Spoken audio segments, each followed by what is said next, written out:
Cause I can read between the lines, I ain't blind. We unwind what they're really saying, genetically modify what you're tasting.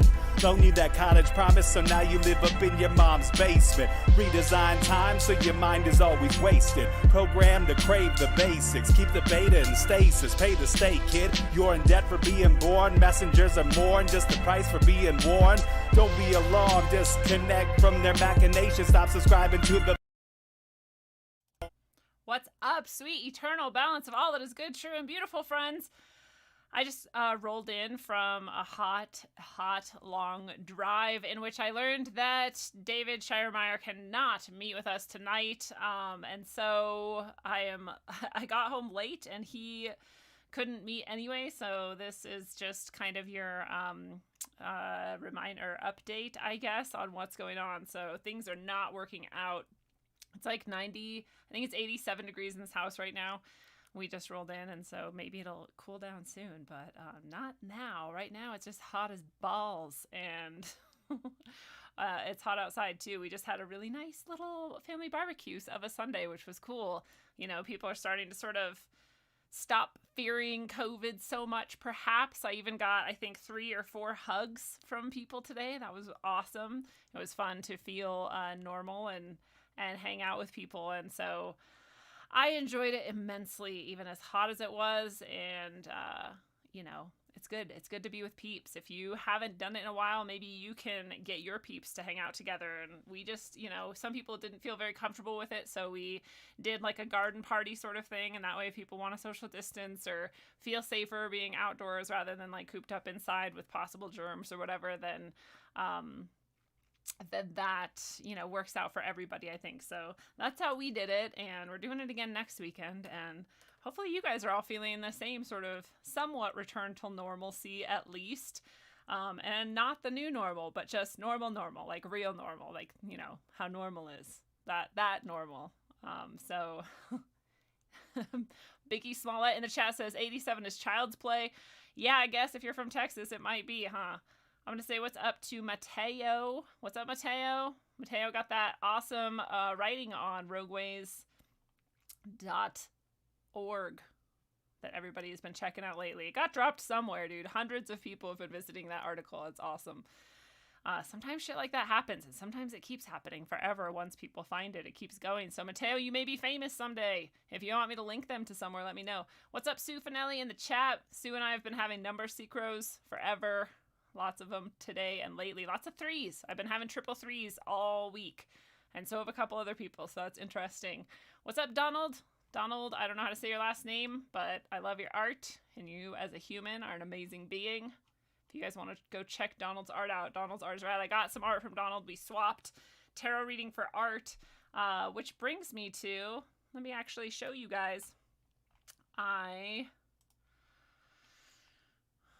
do tarot readings, obviously, but I think some people don't realize that I'm totally open to trades. I don't need cash for my services. I just need, you know, to feel like value is exchanged for value. And so if you're one of the many people who feels like you can't afford a $60 or $20 tarot reading, but you do have something else you would like to see if I'm willing to trade and barter for, let's do it. I'm open to it. I like to exchange things like that. So I'll just do my usual and tell you that CoreySharman.com is my website. All kinds of writings here, including, like I said, one from Mateo, who wrote about Jeffrey Epstein and other celebrity sort of murders, if I remember correctly, and that guy who came up again with George Floyd, that fucking coroner or whatever, the guy who did the autopsy. Same guy involved in a lot of those, so that was interesting. That might be why people are hitting on it a lot, actually, now that I think about it. But check out rogueways.org or CoreySharman.com if you want more from me. You also can check out the things that I write. My published works include Sine Curve of Aeons, the first in a trilogy. The sequel, Book 2, is almost done. Johnny Larson at johnnylarson.com just did the cover for it, and it's fucking rad. I'm super excited to be able to release it soon. I wasn't going to publish it. I was just going to do it as an audiobook. for various reasons, one of which is that, out of these 3 books I've written, Mutable Realia being a poetry book, Gypsy on the Res being a memoir, and Sine Curve being my first fictional novel, I tried to get Sine Curve published, and I had some positive responses from publishers, but the one that I got the furthest with, who was saying they were going to publish it, we were starting to talk about how that might look, and then they found out that I had self-published it, and they backed out of the deal.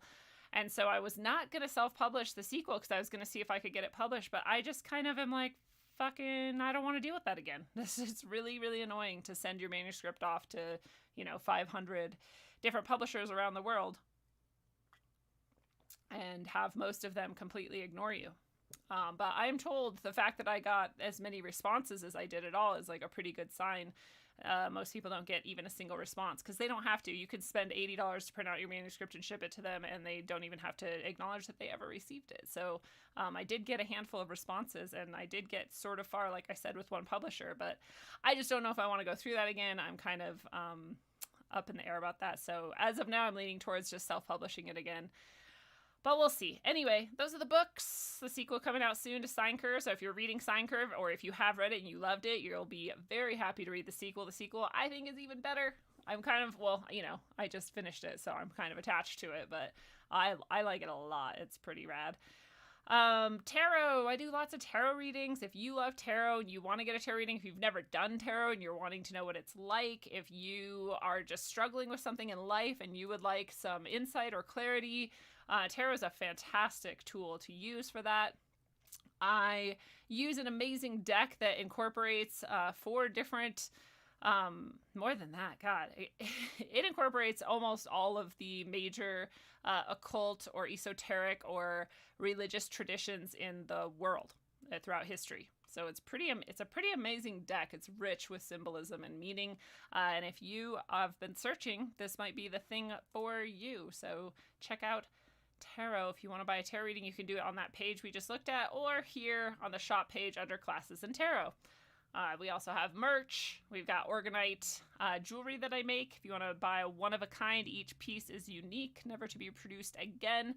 And if you want rogue gear, then you would be able to get that here. I just want to check out classes and tarot with you really quick so you can see that not only are there classes, tarot readings, guided sessions. That's a one-on-one session with me if you don't want to do the tarot, but you do want some extra insight or help in a spiritual, mental, emotional, psychological, whatever, professional even level. You can get a guidance session with me. We can work on whatever you like. But also here you'll see that book we were just talking about, Sine Curve Aeons Vitalis, the first in the trilogy. Right now it's on sale for $10. That includes shipping anywhere in the United States. You get an inscription from me, you get Rogueway stickers thrown in, and sometimes other goodies if I have them available on hand. It is an amazing deal. I literally lose money on this deal. I lose about $2 every time somebody buys one of these, but I have four left at this price. And so if you want to grab this, if you're going to buy it from Amazon, it'd be $15 plus tax plus shipping. So you're saving probably $10 if you buy it here. And then again, there's 4 left. And after that, it'll never be that cheap again. I think actually on Amazon, it maybe just went up from $15 to $22. I'm not even joking. I think it went up that high. So now's your chance to check that out. And I just wanted to make sure you saw that. I also like to show you guys subscribestar.com/rogue-ways. This is my Subscribestar. I really appreciate my subscribers. On my Subscribestar, like to log out so you don't get to see all my private stuff. I have all kinds of things at the various levels. If you're at the $1 level, you get a couple posts and a couple different things a month. Not that much, but I really appreciate my $1 subscribers. I know not everyone can afford more, and I think it's awesome that people are trying to provide value back to me because I give them value in this show. You also get Sine Curve Aeons. I'm doing the audiobook, so it's done. I just put out a chapter a week. We're on chapter 22 out of 33 right now. I do sometimes spoken word or poetry that I put out only on Subscribestar. I do tarot readings that are for subscribers. I do all kinds of stuff on my Subscribestar, so you can go check that out and see which of these tiers might work for you. $7 a month, $22 a month, $55 a month, and I'll just point out $5 a month is $5 off a $60 tarot card reading. It's a 10-card reading. It takes about an hour of your time one-on-one with me that we go through the reading together.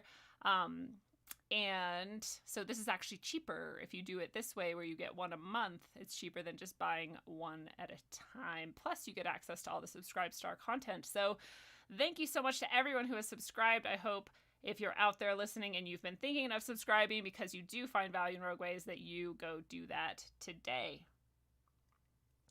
And I appreciate that. And that's all I have on that front for you. Oh, wow. That's not what I meant to show you. There you go. Let's see what we're doing in the chat. We got Biggie Smollett. We already said what's up. We got Exactly. What's up, Exactly? Most people in your town are wearing masks. Sue says, I don't know how we can look at massive amounts of protesters in the street and health officials saying that that's okay and acceptable and good and like not going to be bad, spread disease or whatever, and still have people wearing masks. But whatever the fuck makes you comfortable, man, I guess. It is sad to watch. What's up, Chris? Chris in the chat. I swear I saw... Oh, okay. I thought I saw something else in the chat. So yeah, like I said, I'm sorry that that I got home late. First of all, and then even if I had got home on time, David Shiremeyer would not be able to be with us today. It turned out it didn't work out, and I wanted to have a sudden impromptu chat with oh my god, I'm blanking so much on his name right now. You guys know him. He's awesome. I cannot remember his name. So it doesn't matter. Anyway, someone rad who, if you're a roguester or a crow lover, or you hang out in Eyes Open or the crow groups, come on, brain. He's probably listening right now going, me, god damn it. Anyway, he's going to come on and we're going to chat about Hermeticism. We were going to do that as sort of like a backup tonight if David fell through, because David is hard to get on the line. But I didn't get home early enough to do it. So I'm sorry. I just don't even have any show for you. And I could talk about any random thing, but I don't really like to just throw random shit at you unprepared. So I thought I'd at least just come say what's up, because I knew people were ready and waiting and wondering what the hell was going on. So I thought I'd let you know. What's up, Allison Briscoe? Well, hello there. Nice to see you. But yeah, I don't know what else to tell you guys. If you got any questions or things you want to know before we mosey on down the road, then we could talk about it. I did see an interesting thing that I'm not sure. I tried to research it and validate it, and I wasn't able to validate it entirely. But it was, it said, there's this guy that, Hitler hired to basically, disband the police in Nazi Germany before the National Socialist Party really took over and got things kicked off. In Germany back then. Is doing that, just like we're now doing here. And I was like, that would be very interesting if true. We know that the disarming of the population seems to be a trend pre-communist or socialist revolution in various countries throughout history. And so it'd be interesting to learn that so would defunding or disbanding the police. It'd be very interesting. But again, I went to research that guy specifically and what he did in the Nazi Party, and it did not, the things I read didn't specifically bring that up, but it's not surprising. Sometimes things tend to get scrubbed from various articles so that we're not able to piece these things together as clearly, which is, part of why George Orwell said it's very important to know your history and to think, clearly about it, which also reminds me about how atrocious it is that people are destroying history in the form of ripping down statues. And now I guess we want to desecrate cemeteries because it's, hurts our feelings so much to see words on stone that we need to destroy the past instead of just think about it and reflect on it and say, wow, yeah, that was, fucked up, the things that we did in the past. And so let's learn from them. I don't know. I don't know why people feel like a statue or a cemetery is somehow like celebrating or saying that we absolutely honor the actions of the past, or that we think that they were great, or that we want to repeat them, or, you know, like, I don't understand why people equate those two things. I don't know why you couldn't look at any object and just say that object, you know, has this sort of meaning and significance, and it doesn't necessarily have to reflect my ideas right now. I can still look at it and think about it. Like, it's an interesting thing, and especially when you compare that to 1984 and how the past gets erased intentionally so that it's harder to understand what happened, think about what happened, you know, then it's interesting, especially because then it seems intentional, and like it's not a natural, you know, outcry from people who are genuinely sort of fed up with the system, and that it's more like co-opting an outcry of people who are genuinely fed up with the system and like funneling it towards this thing that will later help the state and the people in power hold power and keep power, because we won't be able to understand what even happened, you know. We think about these things like mud flood and the reset, and we see maybe it is actually very easy to completely rewrite history, especially if you don't have pretty clear indicators of what happened. So I think about things like that and how sad it is that people would desecrate these types of things for that reason. You know, I've always thought, okay, cool, you found a statue that you hate what it represents from the past, put a plaque on it. Add a plaque to it that just says, this is atrocious, the behavior that this represents is atrocious, and as a nation we no longer, you know, celebrate this or stand for it, or whatever you need to do to sort of clarify in case someone came along and was so confused, like, are they celebrating racism? Like, no, we have a history, and this statue comes from that time, and we don't rip things down just because our feelings are hurt. And I just think of the scene in 1984 where Winston goes into the sort of parole district down with the, you know, the slums with the scum of the earth, and he's like wandering through, and he's not really supposed to be there at all, but he gets away with a lot because he's in the party, and he goes into like a bar, and he finds like an old parole, and it's like the oldest parole he can find, and he's purposely trying to find the oldest parole he can find, and he you know, starts talking to him. He's like trying to get information out of him, basically, because Winston has slowly started to realize that he doesn't remember his childhood at all. He remembers bombs. He remembers like noises. He kind of remembers his mother. He kind of remembers hating his mother. Like, it's all this like mishmash of emotion. It really sounds a lot like trauma. Like, it's what trauma memories are like. They're very unclear. And he's kind of like, what did happen? How do we know? It's not all like lost. You know, his job is to erase the history, so he knows it's lost. So he figures like, somebody was there, somebody remembers, and here's the oldest guy I can find. I'm gonna ask him, and he tries to ask the guy, and the guy says like, oh yeah, I remember, I totally remember, you know, and then he just starts talking about nonsense, and it's mostly propaganda, and it's mostly like what the guy has gotten from the media since then, and then just memories about like shit that doesn't even matter. And that's the most he can get out of him. And he's just like realizing like how lost history really is. You know, we have nothing left externally. It's all bombed to shit. We've erased all the, you know, paper and whatever versions down the memory hole. And even our minds have been fucked through trauma and, you know, conditioning and propaganda. And so I think about that when I see people destroying statues and, you know, cemeteries and things that are meant to remind us of the past for a very specific reason. And part of that is so not only that we remember, but also that we don't repeat things that were mistakes. And we can't do that if we don't even know what they were. And we're made to forget them. So it's interesting. So let's see what you guys have said since I started rambling about 1984 and statues. Gerald Paris, what's up, Gerald? Gerald says, if the media cannot be trusted, why do we continue to talk about these events as though they are happening? If the internet cannot be trusted, why do we continue to utilize it to connect through it? Well, Gerald, I'll give you my opinions on those things. The media can't be trusted completely, but the media also always gives you a little bit of truth with their lies.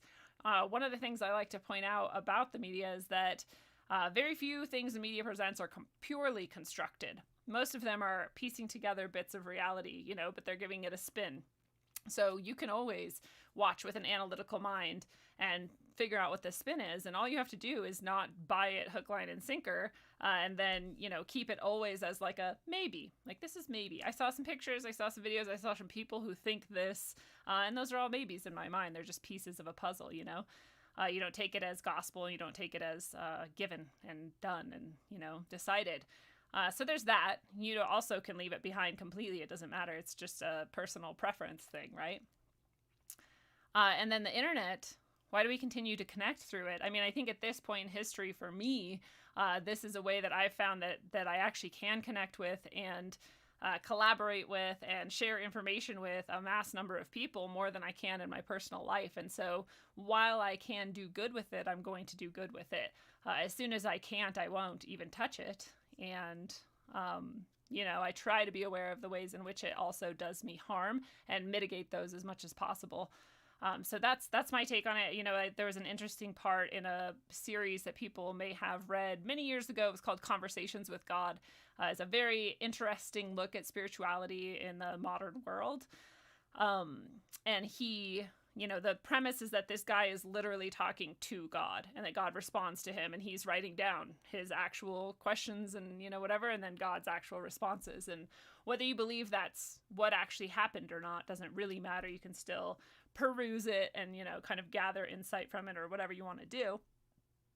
But he brings that exact thing up. He says, well, if media is such a tool of sort of oppression and confusion and propaganda, like why shouldn't we just destroy like all TVs? And I don't remember exactly how he phrases it, but it's that same sort of idea. And God says, you know, anything is a tool. And what you do with it is up to you. How you consume it is up to you. How you use it is up to you. There are people who make TV programming, for, if we want to call it that, that's good and that affects the world in a positive way. And so that's a beautiful thing, right? And then there are people who use it for ill, and that's a negative thing, and we should avoid that. And the cool thing is you get to choose which things you consume, how you consume them, whether you consume them at all, whether you do it with a critical eye or whatever you want to do. And you get to decide if you want to find a way to use it to your advantage and to your will. So I look at the internet in the same exact way. I look at all technology in the same way. I can't snap my fingers and make it go away in an instant yet. If I could, I probably would. We'll see. I don't know. we would see if I could. But since I can't, and since it's here and it's part of our modern world, I choose to try to use it in a way that is constructive. Good question. Nice job, bro. What's up, Steve Mercer? Steve Mercer's in the house.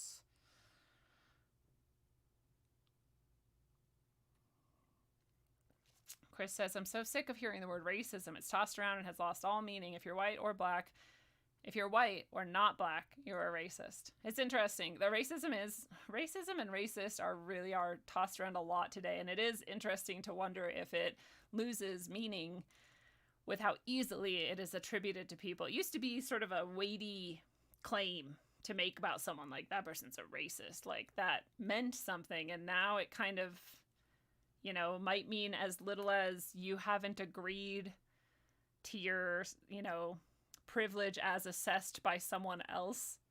That could make you a racist, apparently. Or it can mean like you actually do hate people of color and work actively to like hurt them or something, you know, what it used to mean. So it is interesting to wonder if it's going to like lose all meaning. And it's interesting too that it has definitely changed definitions over the years, and now there's only one acceptable definition, and if you don't accept that definition, then you're also a racist. So if you're someone who likes, you know, the idea that definitions are like that a word means something and that you can't just like change that in equivocation, which is actually a logical fallacy, and if you don't like equivocation, like that makes you a racist, like it's very interesting that is a thing. But I used to think that. I used to use that. I used to use that definition, the new definition of racism, and then now I'm more like, yeah, no, I think a word should just have a definition. It shouldn't be changeable by whoever happens to be using it in the moment and like what they hope to accomplish out of changing the definition of it. That's literally a logical fallacy called equivocation. What's up, Gordon Hamill in the chat? Nice to see you. Chad Clemens, nice to see you too. Thank you. Thank you very much. Biggie Smollett says Jason Lindgren, and I don't know why, but that's what he said. Steve Mercer, Neil Donald Walsh. Yes, that's who wrote those books. Those books are great. They changed my life. I was a fundamentalist Christian for a small time, and those books made me go, oh yeah, I don't have to be in a religion to have spirituality. Like, I remember now. So it was great. It was great timing for Neil Donald Walsh. I really appreciated those books. Biggie Smollett says, see you on Tuesday, right? I think you're talking to me. And yes, you will see me on Tuesday. I forget what I have going on Tuesday. Oh, you know what? It's possible I'm not doing a show Tuesday and I'm doing it Wednesday instead, because I believe we have the Night Stalker, Derek Murphy, and the War on Morons host, Jay Ritchie, coming in for the Trinity of Power. And we're going to talk about clowns, rainbows, fucking, God, I hate when I forget really simple words. Umbrellas. Clowns, rainbows, umbrellas, and modern culture, and rats and dragons. We have this like mishmash of shit that's all fucking awesome. That's mostly Derek. Derek's always like the thread puller. He weaves a tapestry that's awesome. He's really good at finding these synchronicities. And we're gonna have a whole show about that kind of shit, so it's gonna be pretty fun. I think that's on Wednesday, and I think I might have something on Tuesday for you guys. Maybe David Shiremeyer. We'll find out. Maybe Cordeezy Tom. That's who I was trying to remember. Cordeezy Tom is going to be the one who was maybe going to come in tonight, but I got home too late to set it up. I'm sorry, Cordeezy, if you're listening.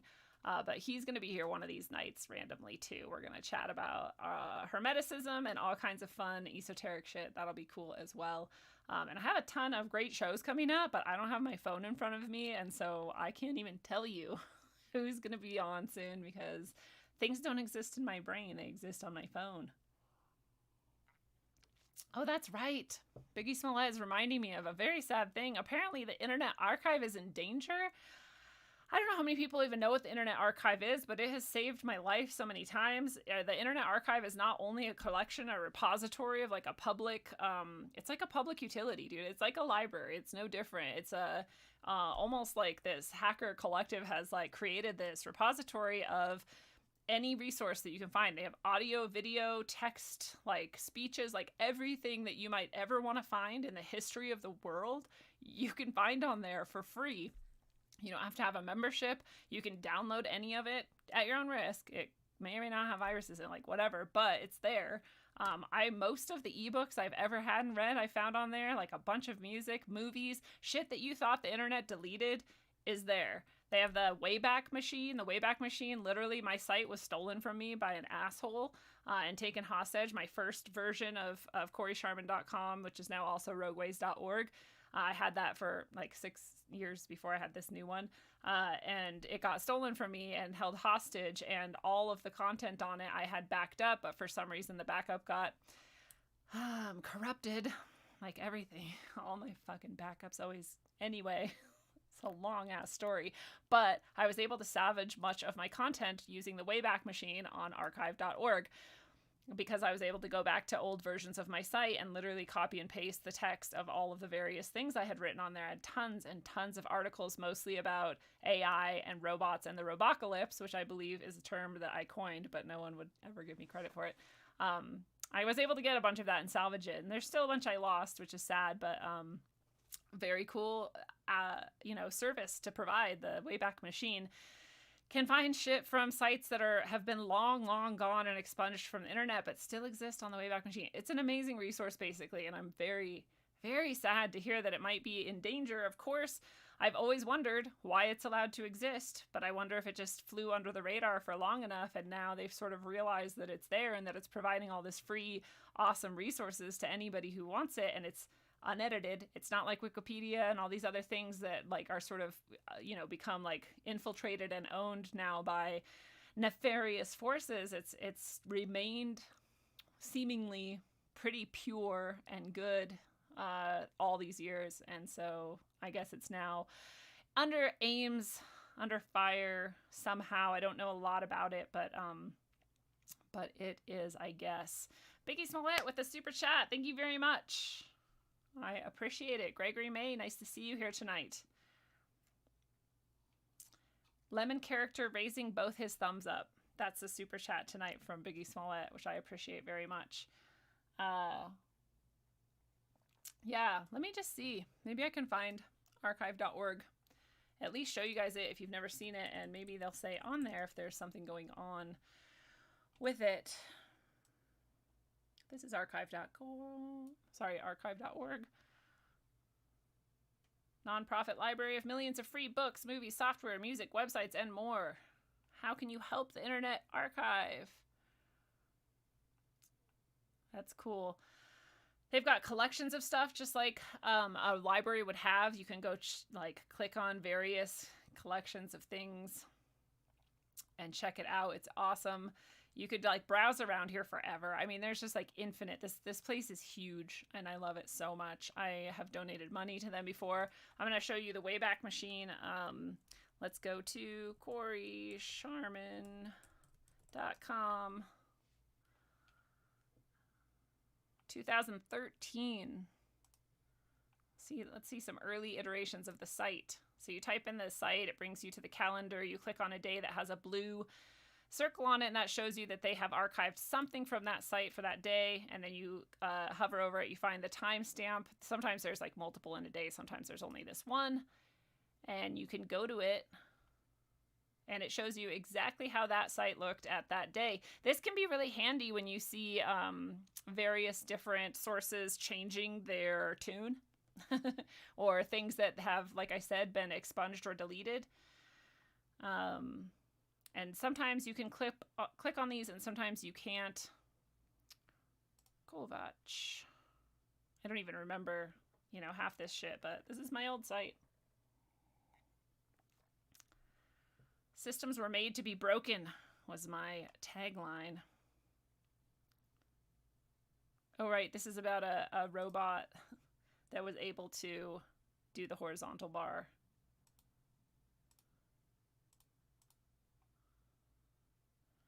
This seems so old now. What's up, Kathy Smith? Watch him. He'll let go soon and do a perfect executed landing. Oh, wow. He re-grabbed it. That's amazing.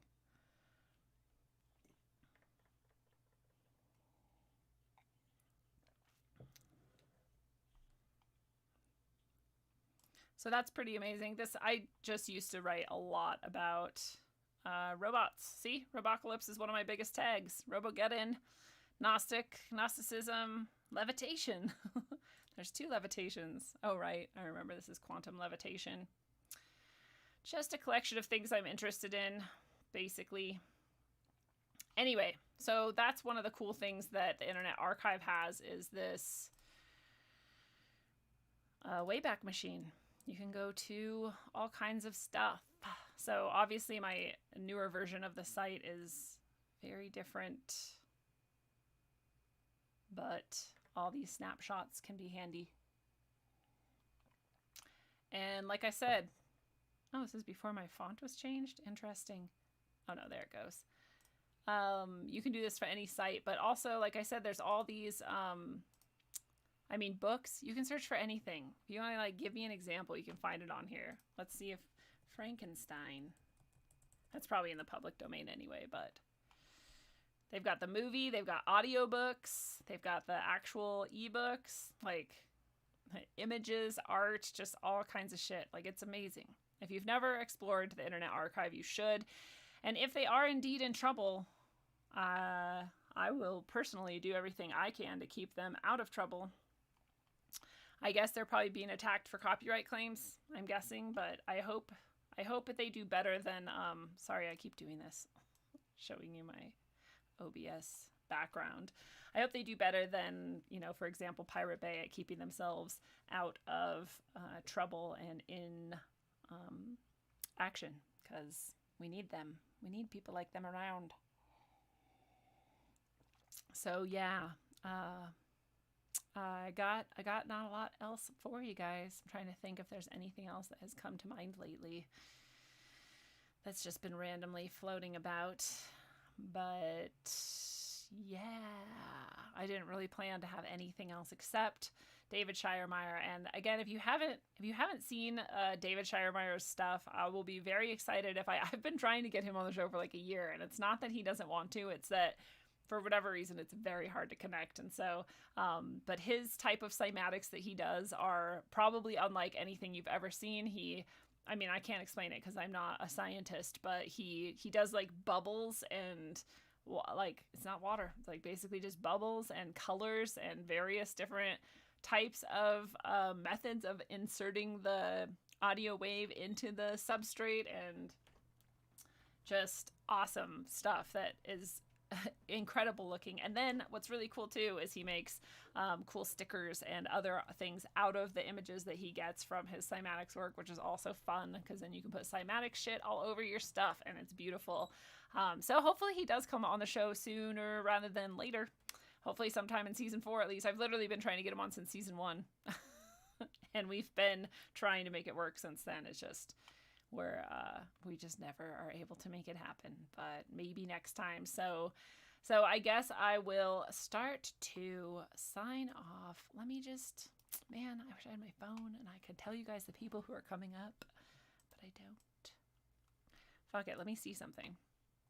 I think I can actually tell you guys who's coming up. If you bear with me and you want to know, I think I can. Clint Richardson is coming up. There's one. Who else? Give me the goods. Well, let's make it bigger than that. I think I got it. I think I figured this out.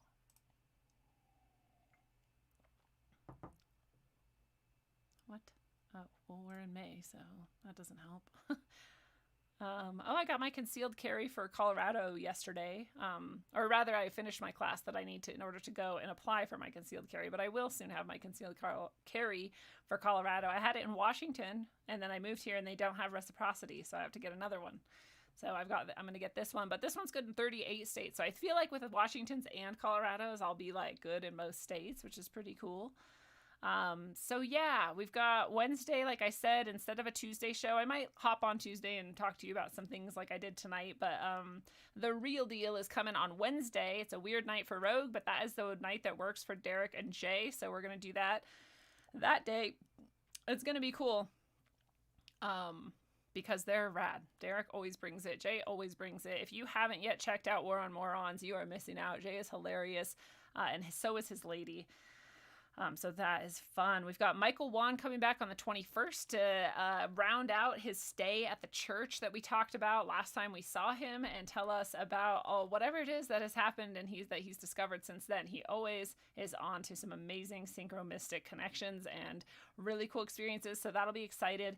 That's the day also we were all supposed to be together at Logic, which got canceled due to all this crazy bullshit going on in the world. So many people just couldn't make it at the last minute, and so we had to cancel that. But we're meeting with Michael Wan on the day that we would have been. That's the day of the eclipse. The annular eclipse is going to happen on that day as well. So we'll have some pretty awesome energy that day, and it's Father's Day, so that's pretty cool. Last time Michael was on was Mother's Day, and this time is going to be Father's Day. Just really cool timing. So that's coming up as well. We've got, and that's the 21st. If you didn't know, we've got Janice Barcelo coming up on the 28th. Janice Barcelo will be here. That's going to be an awesome one. Janice does a lot with birthing in the modern world and the sort of traumatic, intentionally traumatic shit that goes on with that. We have on the 7th of July, Phoenix Aurelius, the third or fourth time Phoenix is coming on. It's going to be on the 7th. We are already logging all kinds of questions we want to do for another live IDF analysis that we're going to do. And he also has some really cool technology that he wants to share with us in addition to that. I love shows with Phoenix. He is an awesome guy, and IDF is really fun as well. So that's coming up. And yeah, there's other people, but they're not on the schedule yet. And so therefore I don't remember who and when, but lots of people coming up. I have something that I will just share with you guys because I have a lot of people who are like, oh, why don't you do so-and-so and have this person on, have that person on. There's a ton of people who I've invited but have never responded. There's a ton of people who have been on in the past and people maybe didn't know, so you might want to search through the show and see. But also, if you have a person you want to come on Rogue and you have any kind of connection with them already, just ask them. ask them if they want to come on, because I'm pretty much open to talking to anyone in the world.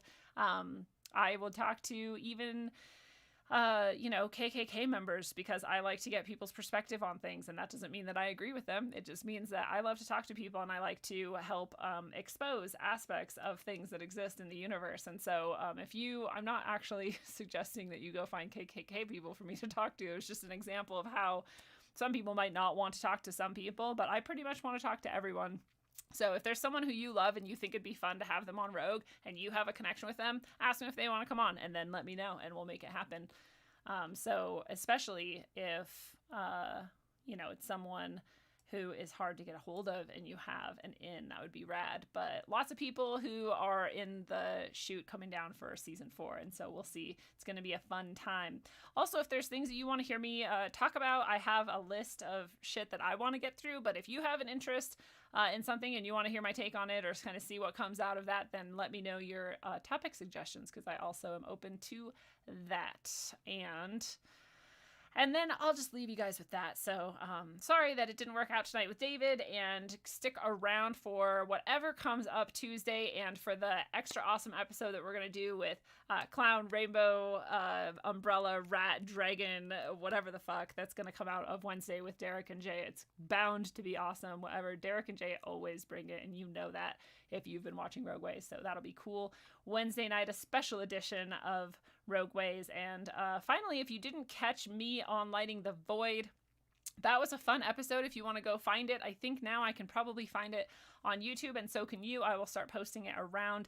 And it's possible that I will start having a spot, on that network. And so you may have even more Rogue Ways coming up than you were used to in the first place. So stick around, stay tuned for more of that. And everybody right now, go remind Sam Tripoli that I am supposed to come on Tinfoil Hat. Do me a favor. Just remind him he it'd be funny. But yeah, thank you, Gordon Hamill. And hi, Gordon, if I didn't say hi to you, I think I did, but hi again. So yeah, go check out rogueways.org. Go subscribe at subscribestar.com/rogue-ways. Go tell Sam Tripoli to get me on the show, and go check out the Lighting the Void episode that I did with them. So yeah, and until I see you on Wednesday, travel well, aim for balance, and always look inside first. Mwah.